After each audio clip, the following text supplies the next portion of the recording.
So last week I uploaded an awesome video tutorial teaching you RIVE, which is an awesome animation app and allows you to do crazy interactive animations. And a lot of you said, Gary, how do you use this on a website though? This is worthless if you can't use it on a website. Well, of course, if you read the docs, you can see that you can actually use it on a website. So that's what I'm going to be showing you today. So I'm going to be showing you how to do this. So this little animation, we created this in the first tutorial. I'm going to link this video here as a card and also in the YouTube description. So watch that first if you want to learn how to actually structure this thing within RIVE.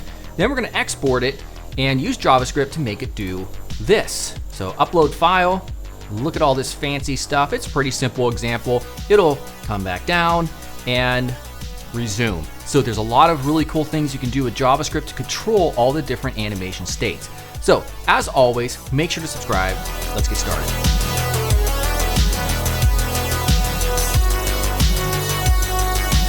Now wait 1 second, we are getting involved with some JavaScript, HTML, and CSS in this video. Now if you're interested in that and you really want to level up as a front-end developer, you should definitely check out the front-end developer career path at scrimba.com. They've recently launched their front-end development career path, which is a collection of courses that cover HTML, CSS, JavaScript, React, and much, much more, as you see.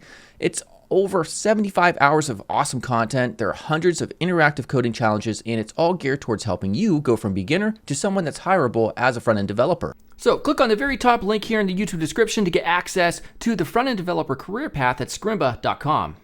All right, so first we're going to check out the file that we're going to work with, and basically it's exactly the same as before from the first tutorial. Again, check it out if you want to follow that. One thing I did change, select the artboard and get rid of the fill because we want the background to be transparent. Next up, we're going to switch to the animate section. Another change that I made, if we hit play and then I hit the trigger that we created, it's going to go to fire up, take off for 3 seconds, and it's going to go automatically back down to fire down and back to idle. So to make that change, essentially the first thing I did is this connection between entry and idle, I wanted idle to play automatically. So I took off the condition of trigger 2, so you don't have to press trigger in order for it to get to idle. The second and final change I made is this connection from takeoff to fire down. Basically, we want to click on, come on Gary, here we got to figure this out. Where are we at? Oh yeah, exit time 3 seconds. That's the one we wanted to adjust. Sorry about that. We want to specify 3 seconds and we remove the condition because for takeoff we don't want to have to press a button in order for it to do that. So once you do that, we just click here, download for newest runtime version 7, and it's going to say new file. I've done this a bunch of times, so I have a 4 iteration there. You're going to want to open that up and change that name to, we'll just call this rive.riv. All right, now next up, we're done here.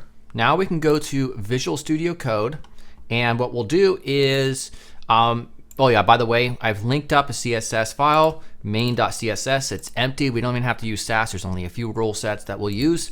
And then we want to make sure we'll open up Reveal in File Explorer. We'll get this right here. We're going to drag. This is on my other monitor, so you can't see it. This rive.riv file, rive.rive. All right, next up, we're going to go back to this place, which is the help.rive.app runtimes quick start. All right, so for web, React, I mean, you can use this for so many different things. Very flexible, it's awesome. We first want to add this script to the page. So in this case, we're going to come here. We're just going to put it at the very bottom. We're going to just do JavaScript right in here. So we'll open up the script tag, and now we have everything ready to rock. Next up, we're going to have a little bit of HTML, very minimal as such, container. So I'm going to have everything just holding inside of a container. We're going to have our canvas ID. So the way RIVE works is it places stuff inside of a canvas. So we'll put canvas. We'll put ID equals canvas as well. Give it a name, whatever you want. I'm just going to put width 700 and height 700. Now this part's kind of important because the width and the height that you give it will determine the resolution. So if you try to make it larger than what it should be, then you'll see pixelation. So this, this part, still, you can go full screen and it'll still be fine as long as you make it larger than this. In this case, we don't want a full screen. It's just kind of like that animation that's relatively small. So we're just putting it 700, 500 by 500 will work too. So it's all up to you. We're gonna have a div class of content, which is gonna hold a single element of a button that goes nowhere, and it's gonna say by default upload now. That's all we need for the, well, for a little demo purpose, I'm gonna put a paragraph here. It's gonna be empty, just to show you that you can get some information about which step it's in the state machine. All right, so let's go ahead and quickly refer to our CSS. So I'm just gonna paste this in because this is not a CSS tutorial. The body element, height, 100 viewport height, background color, we're setting it to blue. A display grid, justify content center. Again, we only have one child element, which is the container element. So justify content center, that's just gonna center everything in the middle. And then we're gonna transition the background color eventually. Next up after that, we're gonna have our canvas element. Now, this is kind of silly. I should have just adjusted the size of the canvas inside of RIVE to accommodate for this, but I wanted to up higher. So I did some adjustments here. Pointer events none so that our button will work, which we'll get to in a second. We're gonna take our content. We're gonna do text align center. All right, and that just aligns that button text to the center. And then we're gonna have our A element right here. And of course, styling buttons, there's always a lot of CSS, but really there's nothing crazy happening, just a transition on the background color here as well. Font family Nunito, make sure you import that at Google Fonts if you don't have it installed. And obviously if this is a real project, you'll always want to import the Google Fonts if you're gonna use a non-system font. But yeah, that's it. That's all the HTML is. So at this point, right click, open with Live Server. Make sure you go to plugins and search for the Live Server plugin if you don't have that installed already. So let's open with Live Server and see what it looks like so far. Okay, so this is what it looks like so far. There's nothing here. There should be a rocket, right? Well, no, because we haven't added the JavaScript for that yet. So all this information is coming from right here. So we need to create the RIVE object right here. So new.rive. All right, so let's paste that in. I'll try to remember to link the documentation as well, although you can find it yourself, not a big deal. And this is linking to something else on their server. We want to just go to rive.riv. All right, what happens here? Will it work? I have no clue. Okay, it is actually working, but not in the way we want, because it's just choosing one of the random animations. It's supposed to hover initially, right? So if we go back to our editor and we hit play, we want this situation to occur. So let's go ahead and work on that. All right, so referring back to my document here, there's a couple things I want to get access to. So what we'll do is create a const called btn for button. So we're gonna get our button here, document.query selector A. It's the only link we have on here, so we can do that. And then also, we can take this off.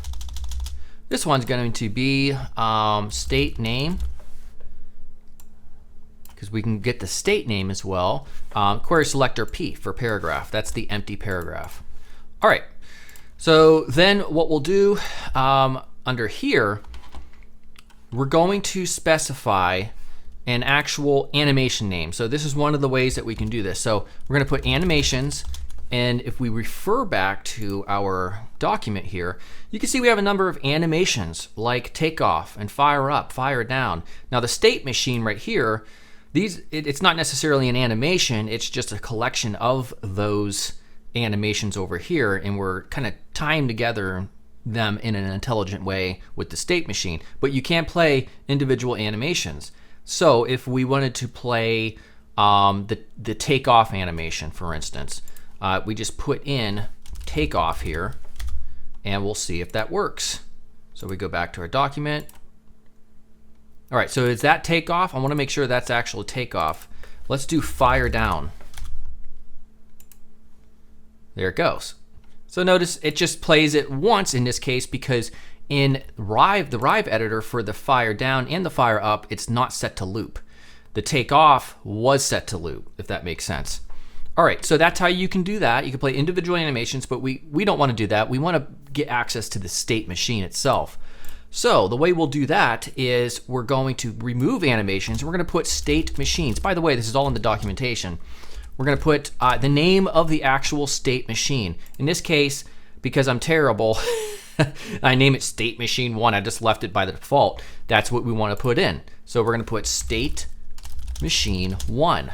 Now, what happens if we just leave it at that? All right, what it's doing is it's playing that state machine and it's going straight to the very first step, which is idle. And it's looping it by default because that animation in Rive is set to loop. So if you go to idle, see how it's set to loop? There we go. In the state machine, it's the very first one. We got the entry, we go here, straight to idle. Now, how do we get it to fire up? All right, well, we want it to fire up when we click on the upload button. That's why we got access to this button right here. So what we do is there's another step right here, fit Rive fit to cover. Now, this is coming straight from the documentation. I forgot to look up exactly what that does, but usually when you're using the state machines, from all the examples I saw, you put that there. So now we're gonna do onload. All right, so onload, and this is all coming from the documentation. We're going to do this if I can type correctly. All right, so what we'll do is const, we're gonna get all of the inputs. By the way, inputs, if we go over here, are these things, these triggers. You have 3 different trigger types. You have, let me click plus, a number, a boolean, and a trigger. All this stuff's covered in the docs. I'm not going to explain all of it, but the trigger is basically just like an action type where you can create a ternary operator to toggle back and forth and fire different states and make these things all play. And there's obviously more intelligent ways to use the other ones. So then we want to get access to, like I said, to trigger 2. So in order to do that, we have to call, and by the way, we have to create a constant R equals, then we can access it here. R for Rive is state machine inputs. And we're gonna look for the same exact state machine name as defined above, state machine 1. All right, then we're going to create another trigger here. I'm just gonna call this trigger. Let's just call it lowercase trigger. And we're going to say inputs, which is defined in the line above, find I equals I name, and this is how we find or specify which trigger name that we want to activate. That's going to be trigger 2 as it's called. Again, this is coming straight from the fact that it's named trigger 2 here. Of course, you can double click all this and give these much better names. All right, so after that, now we have that, what we can do is we can specify btn.onClick. Now, of course, the btn is referenced to this upload button right here. Is going to be, we're going to pass in the event, by the way, to stop it from scrolling above by putting in an e.prevent default. If we don't put this and the person scrolled down a little bit and they click that button, it automatically jumps them up, and that's not fun. Then what we're going to put is trigger.fire. Now let's see what happens here. It may not work correctly in the way that we want it to. Let's try it out. So it's refreshed. Click it. Oh yes, we want to make sure we change this not to a capital C. That stupid camel case is getting me. So now if we click this, there it goes. Now, because of how we set up this state machine, it's going to come back down and go back to this idle state. Now, we're going to assume that, a file is uploading. In an ideal circumstance, if a file was really uploading, we would wait for a callback before we transition it back down into this idle state. So it would be flying in the air while the file is uploading. But because I'm not working in such a scenario, I only hard-coded this Rive editor to have a 3-second situation where it's taking off. If you wanted that to work in a real-world scenario, what you would do is you would add another trigger called like file complete or something like that, and then you would add it right here as a condition right here in this section and choose that second trigger, then you would be able to use the JavaScript in the RIVE section in order to fire that specific trigger when you receive the callback of your file upload library or whatever like that. So I just wanted to explain that in case you weren't aware. So we could do some other cool things as well. We can actually, if we wanted to, we could, like I said, output the state name that the state machine is currently animating in. So just to show you real quickly how to do that. The code for this section is in the state machines under runtime for their documentation. And it's going to be right here. We add onState change rather. We pass in the event and then we put the inner in there. So you'll see in a second, once I add this real quickly, what that looks like. So onState, no, that's the wrong spot. We're going to want to put that right there. Get rid of that. Sorry about that. I'm pasting and stuff in here. So state name, actually we're going to change this here. Yep, state name is the same thing. Inner.html. And this isn't styled, so it doesn't look cool or whatever, but notice it's at idle. It says it right down there, idle. So we click upload now, it changes to fire up, take off, fire down, and idle. So if you ever wanted to have like a status indicator and you used good state name names or whatever, it could actually be of help. But really, you wouldn't, for the most part, want to display this information. You would want to use it in your code logic. So for instance, when we click upload now and we wanted to change this title or the anchor text, for instance, from upload now to like uploading or something like that, then that's how we can tie in with that. So let's get rid of state name here. We don't need it. We can get rid of that, and we'll get rid of this part. So in order to do that, what we can do is we can say, and by the way, just to show you, event data 0. All right, so let's just hide that or comment that out. What we can say is we can do if event.data 0 equals fire up, or event.data index 0 equals flying. Now remember, if I come back to our editor, by the way, it shouldn't be flying, it should be take off. Sorry about that. This should be take off right here. So we're saying if it's fire up and take off, then we're going to change that, that anchor text to something else. Let me change that to take off. That was a code error in my practice project. So then what we can say is we can say button, which we already created above, inner.html. It allows us to change the anchor text of a button or a link. We'll just say uploading. All right, so let's check that out. So we go back, click it, notice how it says uploading. Yet when it comes back down, it's not going to change, so we have to do a couple other things.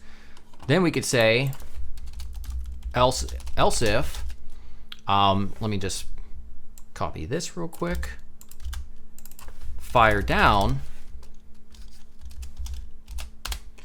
we could say button.inner.html equals finished. All right, so now click it. It's uploading for 3 seconds, finished, and then we'll also want it to go back to that original button copy. So one way we can do that, just for this demo, this will be about the last bit, we're almost done, set timeout. Let's use a timer here. We can just say button.style, or wait, no, button.inner.html equals upload file, which is the original text. We could also do other stuff, like for instance, if we wanted to change the button's background color, we can do that with vanilla JavaScript as well. If we also wanted to change the body background color for whatever reason, we can do that as well by changing this. So now this should be the full effect here. Let's go ahead, hit upload now.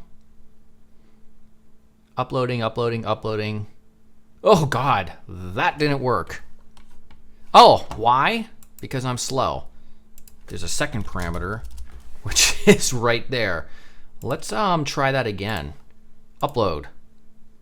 The background is not changing. I think I left out a step for a second. Yes, I did. There was 2 lines that I want to add real quick, which is right here. There we go. So we're changing it to a different color here, the background to a lighter color, and then this background button color right here. That's why that was not working. Let's try that again. I promise this time it's going to work. There it goes. Or maybe you make it completely black. Wonder what that'll look like. Let's try it. 0, 0, 0. It's probably going to look like garbage maybe, but maybe it'll look like space. I don't know. Let's try it. Hey, that's kind of cool. Maybe too dramatic of a change, but nonetheless, there you go. Awesome, awesome stuff. All right, everybody. Hopefully you enjoyed that. I'm personally going to be using RIVE to make DesignCourse.com, which is going to be releasing very soon here on January 4th, 2022, to make it awesome. There's so many really cool things that you can do to enhance the user experience with awesome interactive animations. All right, so as always, make sure to sub up, and I'll see you soon. Goodbye.